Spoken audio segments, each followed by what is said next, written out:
If I were the devil, if I were the prince of darkness, I'd want to engulf the whole world in darkness, and I'd have a third of its real estate and 4/5 of its population, but I wouldn't be happy until I had seized the ripest apple on the tree. Thee. So I'd set about, however necessary, to take over the United States. I'd subvert the churches first. I'd begin with a campaign of whispers. With the wisdom of a serpent, I would whisper to you as I whispered to Eve, do as you please. To the young, I would whisper that the Bible is a myth. I would convince them that man created God instead of the other way around. I would confide that what's bad is good and what's good is square. And the old I would teach to pray after me, Our Father, which art in Washington.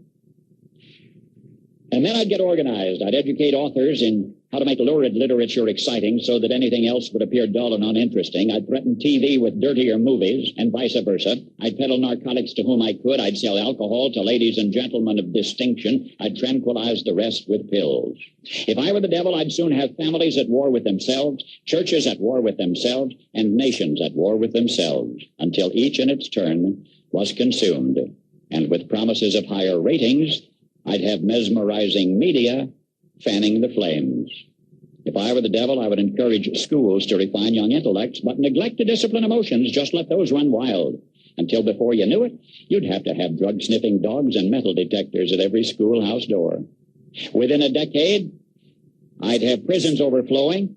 I'd have judges promoting pornography. Soon I could evict God from the courthouse, then from the schoolhouse, and then from the houses of Congress. And in his own churches, I would substitute psychology for religion and deify science. I would lure priests and pastors into misusing boys and girls and church money. If I were the devil, I'd make the symbol of Easter an egg and the symbol of Christmas a bottle. If I were the devil, I'd take from those who have and give to those who wanted until I had killed the incentive of the ambitious.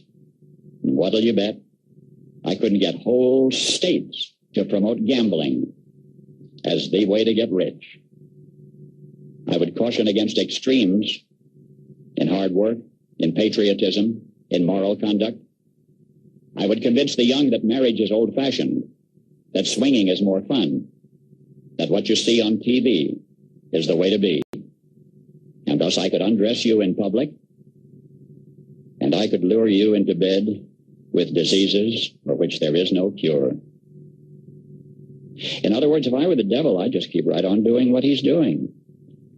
Paul Harvey,